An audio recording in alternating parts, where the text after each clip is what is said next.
Hi, I'm Michael. And I'm Grace. And we're California Travel Videos. And we're here today, and we've just come back from being with our fellow Xscapers down in Courtside 2018. And we had a great time, didn't we, Michael? We sure did, especially with that Xscapers subgroup who we hung out with this time. Last year, we were just there for one day with the group, and this year we said, let's do all five, maybe even 7. We did. We had a great time, and we want to talk to you some about some of the guest speakers that we enjoyed. And we hope that you're enjoying our talks as well, so we invite you to subscribe up above, hit that bell for notifications, and why not comment too? We'd love to hear what your thoughts are. Always want to hear from you. The first speakers are really great. Olivia and Kyle from Drivin and Vibin. They were awesome. We've seen a lot of their videos online, and yeah, they have a small trailer and a pickup, so they can go off-road.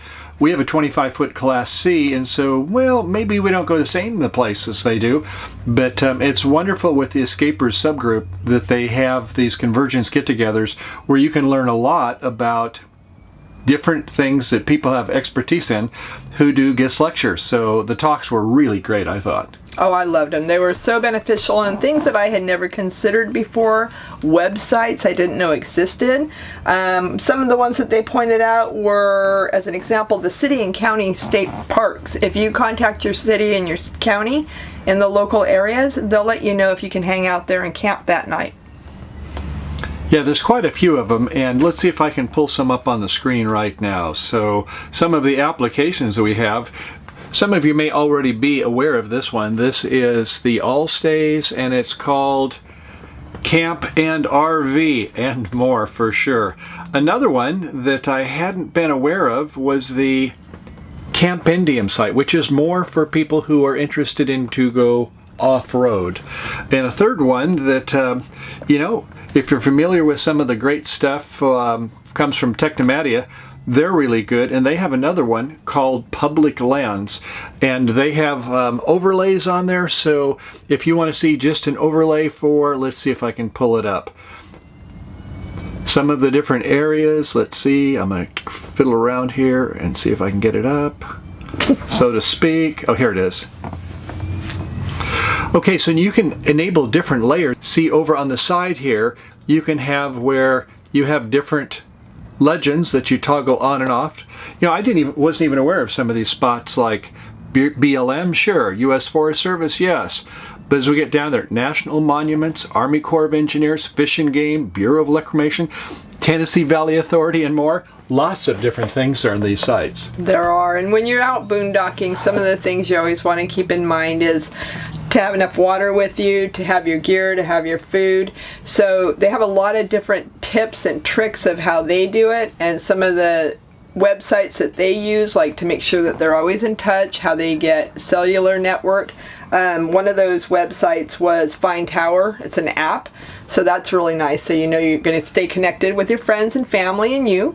So that I liked. There again, Technomatic does have an application which shows the overlays areas, but you know, if you're down in a radio quiet valley, you know, where the mountaintops have the cell sites but it doesn't reach where you're at, yeah, then the Find Tower is much better for that. And there's another website that they gave us. I hadn't heard of this one before, and that is freecampsites.net. So if you're, yeah, that's good. Yeah, that's right. If you are one that's going into boondocking, free campsites, be sure to check that one out. There's also, I had never heard of Boone Dockers Welcome, and I guess that is like a group of people who let you hang out at their front door, basically, in their driveway or in their front yard. I think that might be kind of a, we sign up for it, they sign up for it. I'm not too sure about that myself for us, but for other people that might be a great way of finding spots. And from what Kyle and Olivia were saying, is some of the spots were great. They were right near the main town, so they enjoyed some of those. Like Harvest Host is another one. May not be off in the boondocks. It's associated with businesses. Well, you might be actually out in a vineyard. You may or may not have hookups, but good one to use. Okay, and a couple of the other places you may want to think about, certainly we all know about Walmarts. And staying by a truck stop, it might be pretty noisy. I'm not sure how you're going to sleep unless you're a really sound sleeper. Same for a rest area along the road. So those are ones that are not the best to consider, but if worse comes to worse, you're tired, you got to pull over, something to think about. We might just do that tonight. That's right. City and county parks, some actually have free power, water, and even free showers. Now, we haven't seen that in California, but some of the southern states with their southern hospitality, I heard are really good in that area. True. Some of the other things I think that would be good would be like Cabela's. If you go to a sporting goods store and they have a big parking lot, they're oftentimes very happy for RVers. And Cracker Barrel. I keep hearing about Cracker Barrel, but I guess that's one of the best. They really cater to the RVer. They have spots out back that are dark and they're quiet, but yet they're quite safe. Yeah, we'll have to check that out. I haven't quite been inside of a Cracker Barrel, but we'll have to see what's cracking in there. But I think the main thing for boondocking is when you go someplace, you want to feel like it's safe and it's comfortable. Do your research ahead of time. Make sure that those roads are accessible. And when you get out there, make sure you've got plenty of water, power. Now, we do not have solar. We're good for more than a week on our generator. We have about a 30-gallon propane tank. But whatever you have, make sure that you have enough electricity and some kind of monitoring system to make sure that it's good to go. Okay, so along with Olivia and Kyle, we had the very same day the Camp Addicts, and it was kind of a follow-up to the same things that Kyle and Olivia were talking about, but they really gave us some different insights, such as maps and how important they are and the different types of mapping systems you can use. Kelly and Marshall were great. And one thing that was very interesting, when you have two people that are of the same family and in the same small trailer, you have to be of one mind. Right. But in this case, they both have different vehicles. So, and Kelly has certainly vivacious and has her ideas. Marshall's a little bit more like myself, maybe a little more left brain, and has his style. And so don't think that you have to do everything as everybody else does. You'll have your own styles that work best for you.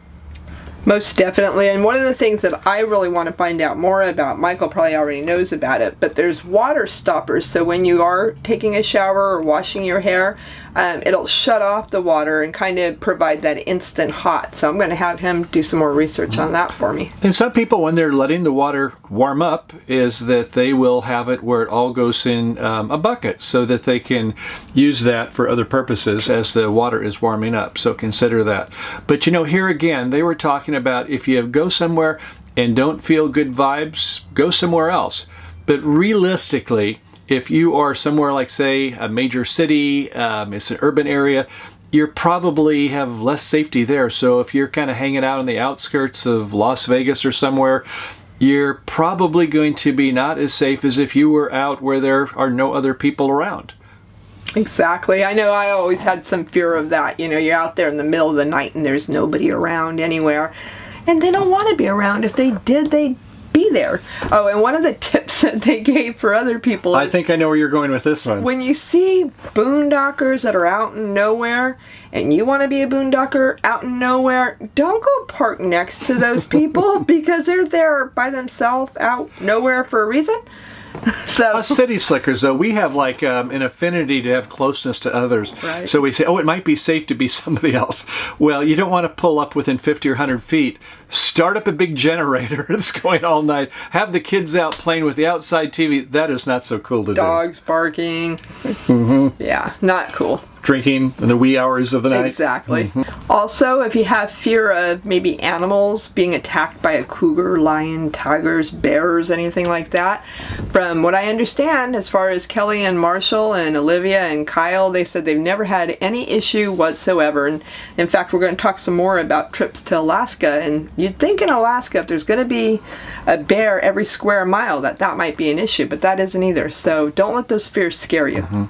Now, if you're getting way off in the boondocks, here again, be sure you look at your road conditions ahead. You might even take a look at a satellite view from Google Earth or even Google Street View and take a look and see what it looks like from overhead. But conditions can change if you're in the winter season like we are now, where you might have some floods or things going on. It may be good a year ago, but now it may can change. So you may want to walk in, or if you have like a bike or something like that to go in a ways, make sure you're okay. You got a spot to turn around. You don't want to get down a narrow one-lane road with a creek that's washed out and you have to back up for a mile or so.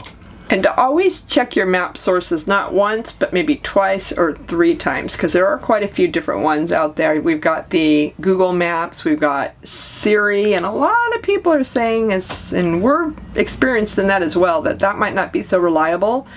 We've got mapping on our own system in GPS. Yeah, GPS is a great backup because you have somewhere that is dependent upon cellular service and all of a sudden you're in the boondocks, go over a hill and you don't have microwave frequencies at that spot, you're kind of stuck. So have something where, paper maps are really good. People talk about that up in Alaska and some of our other talks. So, have a backup plan, either something where it's GPS dependent or hard copies of maps can be really useful also. Right, and then we've got our Garmin, so depending on how big your vehicle is, the specific one that we have allows clearance for bridges and things like that as well. So there's a lot of mapping choices and options. And if you should get stuck offside, well, you should be aware of your roadside assistance. They may or may not cover it depending on how far you go back in, what the terrain is like on the road. So at least be aware of that. They talked about using Mac tracks. I think I've seen them on Amazon and other sites where they're part of about $300 for a good set. But some people say just carry some extra carpet remnants and just put those under the tire. And of course you should have a shovel just in case. Always.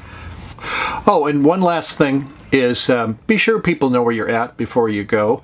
And along with that is have a log. As we heard, is that it's a great idea to put, the date, the time, the location, elevation, whatever other things, and some notes of where you've been. Keep that for your future reference and to share with other RV travelers. Right, and they even sometimes will drop the little Google pins, which I've used Google all the time, and I always see those pins. I'm not quite sure how to drop them, but that's something I want to look at as well, because a lot of times I'll tell Michael, where was that place we were at where they have the tree and the water? And he's looking at me like, huh? So I can get my little Google pin and remind us. Have you been to California? Seen the sights and people there? Walked the streets of sleepy sea towns? Tasted salty ocean air?